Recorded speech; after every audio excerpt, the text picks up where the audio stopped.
Sure. Thank you very much. Really nice to be here, guys. My first time presenting at the Gold Coast Investment Conference. Beautiful place for a conference and hope to come back next year. So yeah, we're Taruga Minerals. We're exploring for copper and rare earth elements in South Australia. Our primary focus is copper. Just work this thing out. There we go. So there's a bit of a snapshot of the company. So we're currently about a 12 million market cap. And just to give you a bit of a picture of how we've progressed since we first brought the South Australian projects into the company and basically rebirthed the company in 2020. Brought the first project, the Flinders project, into Taruga in 2020. We went from 1 cent to 8 cents without drilling a single hole in 3 months. We raised capital, raised 4 million at 6 cents. In 2021, we completed our maiden drill program at Wayaka at the Mount Craig project. We released some high-grade sediment-hosted copper drill results from that first program. We went to 12 cents overnight and a 50 million market cap. And at the moment, we're sitting at about 2.1 cents and a 12 million market cap. And we're about to go into a drill program at Mount Craig project, testing a range of new copper and ionic absorption clay style rare earth element targets that have never been drilled before. But we're also going to go back and apply what we've learned to drill sediment-hosted copper targets at Wayaka and more rare earth element targets at Morgan's Creek, where we've already identified these things. And the reason I told you what happened, in 2020 and 2021 off the back of those drill results is just to explain to you how quickly things can turn around, overnight with exploration upside and how much potential there is in a blue sky these prospects we're about to go and drill. We've just spent 7 months going back to basics at the project, not doing any drilling. We did 13 kilometres of drilling last year, and so we're very, very active. We spent the last 6 or 7 months doing a full reprioritization review of the entire project. We developed 50 new targets, 12 of those are priority 1. We're on the ground right now getting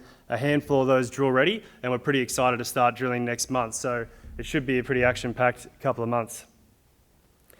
So I won't read through all this. I wouldn't ask you to read through all this, but this is just to let you guys know. You can read this in more detail later on. We're a very active company. We're a junior exploration company, but we're extremely focused on ESG. We're employing local Aboriginal people. We're engaging with local Aboriginal business. We've got full-time positions available right now for Adna Mutna people who are the main native title group across our project area to join our team.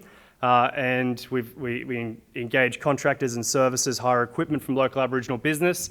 As our projects grow, we're going to expand on that. So we're already doing these things now. We're walking the walk. We're not just talking the talk. We've received a lot of funding from the South Australian government, 325 grand last year, $650,000 just announced last week from the South Australian government, 325,000 for rare earth exploration, 325,000 for copper exploration at the Mount Craig project. That shows that the Geological Survey of South Australia see the huge potential of our projects. They want to see us win, and we delivered on our last Accelerated Discovery Initiative program funded by the SA government last year, and so we're hoping to build on that with the upcoming program, and that has magnified and kind of really ramped up the exploration we're able to do in this next program, because that's a big bump to our exploration budget.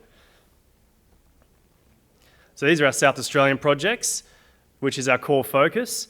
We've got copper and rare earths. As I said, you can see a picture there that shows a map of where our projects sit. Now, the first project we brought into the company is Flinders project here. It's an IOCG project.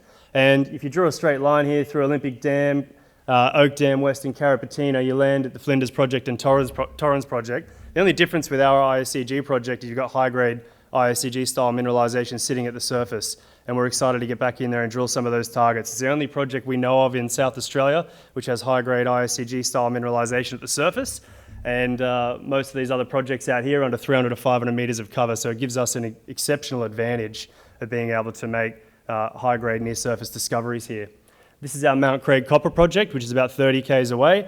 We've got power and rail on the lease here, substations, rail line runs straight through the middle of these projects. We've got major ports at Port Augusta, Whyalla. There are public roads running through, big workforces, regional centres at Hawker and Craddock down here, and Port Augusta, so no problem with infrastructure, very easy to develop discoveries when they're made. Here's the Mount Craig project. So the reason the Mount Craig project is so exciting, I've been watching this ground for many years before I pegged it, and as soon as it became available, I jumped on it, and I didn't sleep for about 3 days. My wife saw my eyes glaze over and knew that she wasn't going to be able to talk to me for a couple of days.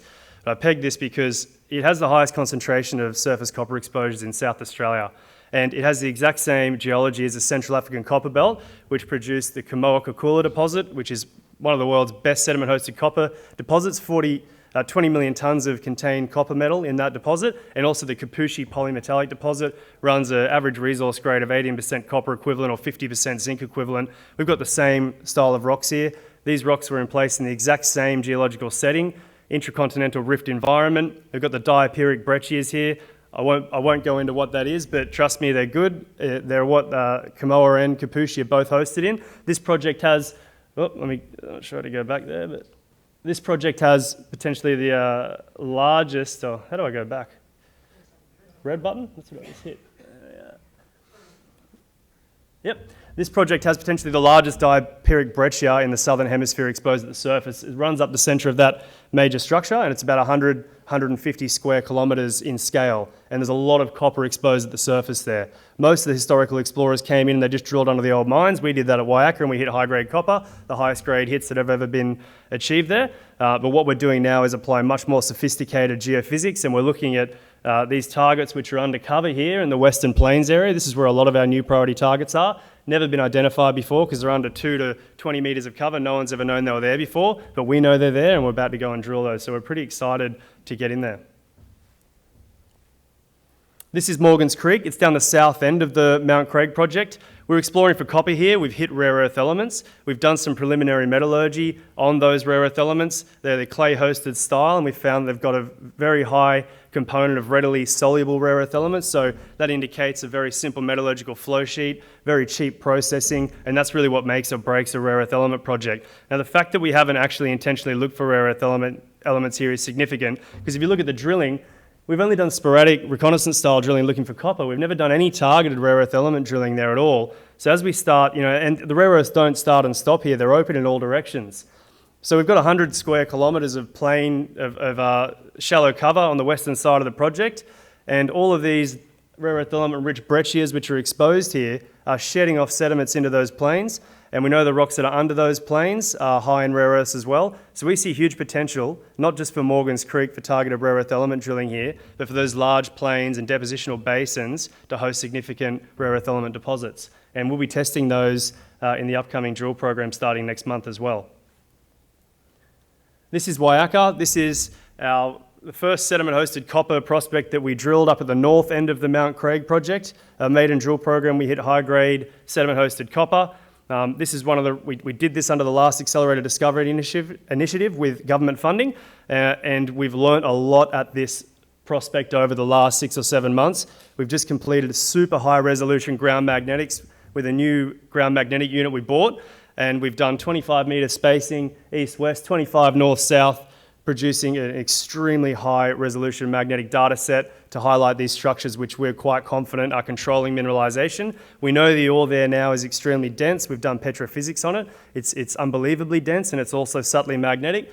These shapes here are all gravity anomalies. These are all high density, and we collected this data after our last round of drilling, and what you can see is it looks like we intentionally missed all the gravity anomalies. We've never drilled really one of these gravity anomalies, and part of the program when we come back here and do some drill testing is going to hit the magnetic and gravity anomalies and see if we can tap into this high-grade structurally hosted sediment-hosted copper over what is about a 10 to 15 square kilometre prospective area just at Wayaka alone. And then apply these learnings, if discoveries are made, to other prospects around Mount Craig, because the host shales here, the Tindalpina shale at Wayaka, actually strike for 58 kilometres on the project, and there's been 2 drill holes over that 58 kilometres outside of Wayaka historically. So complete untapped potential for us to go and take advantage of. Birthday Ridge is also at Wayaka. The reason I put this up here, we haven't done any drilling here yet. This is historical. Basically, it's a low-grade sediment-hosted copper discovery from the 60s with some follow-up drilling in 2006. But most of the holes started in mineralisation, they ended in mineralisation. So I wouldn't get too caught up on these grades. We're seeing some pretty good stuff. And because the holes ended in mineralisation, we're looking at the magnetic anomalies here. We've just collected this data. No one had this before. What you can see is there's a correlation between the best intercepts, which ended in mineralisation here, and magnetics. But basically, none of these magnetic anomalies have been drilled out. There hasn't been any systematic exploration here, no geophysics. We're waiting for native title agreement to be able to access this prospect and drill it as well. And it's going to be a priority once we get access there to go in and apply a systems mentality. There's over 2 kilometres of strike already defined there. And they've only drilled into the leach zone. Haven't gone into the hypogene zone with any of this drilling. So I think there's a big upside potential there in going and doing some systematic drilling. So Flinders and Torrance project, I touched on this earlier. These are the ones that are closer to Olympic Dam in Carrapateena. These are on strike with Olympic Dam in Carrapateena. We've got the high-grade IOCG mineralisation outcropping at the surface. You can see some of those rocks there. I've shown these rocks to IOCG miners in the Gawler Craton, and they've just taken one look and said, that's ore. That's the kind of ore we're pulling out of Olympic Dam and out of Carrapateena. That's what it looks like. Some of these specimens, they've got high-grade copper, gold, silver, and cobalt, and rare earth elements. They've got the exact signature you'd expect to see in an IOCG deposit. They're sitting at the surface, they're striking for over 15 kilometres, and we've got massive geophysical anomalies, magnetic and gravity, and that's what you hope to see with these IOCG bodies. They're very dense, they're magnetic, and we've got those anomalies over the project. They've had no drilling, and we're excited to be able to get back in there, hopefully. We're awaiting some heritage approvals to be able to regain access to the project. But we believe that if those approvals come through, there's a significant ability for a re-rating of the company simply off the back of having access to this project. And we're hoping that we're going to be able to get back there soon. We've also got some West Australian projects. Our core focus is in South Australia, but we've got some good exposure to nickel, copper and PGEs in WA. And these projects are starting to grow in materiality.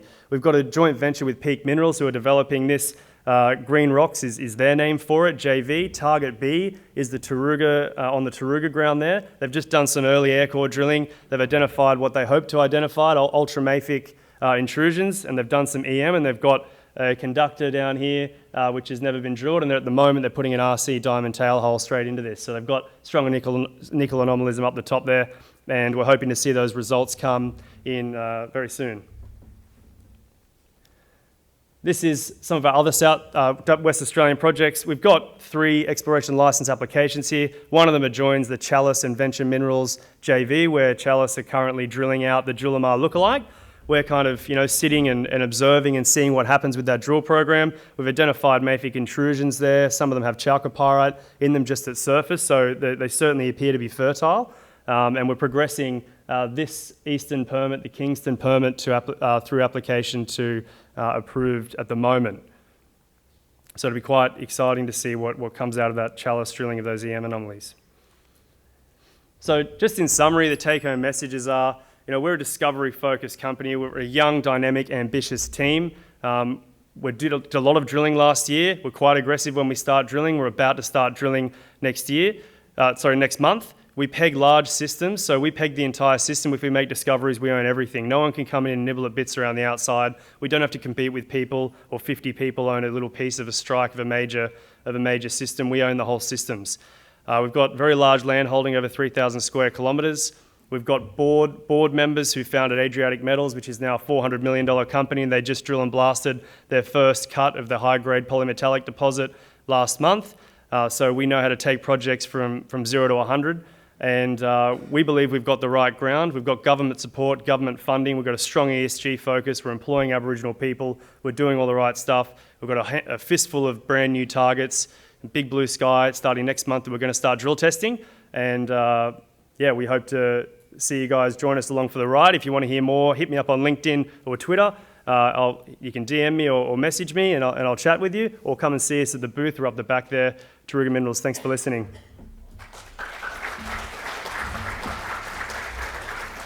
I like that. Otherwise, they're young and fabulous.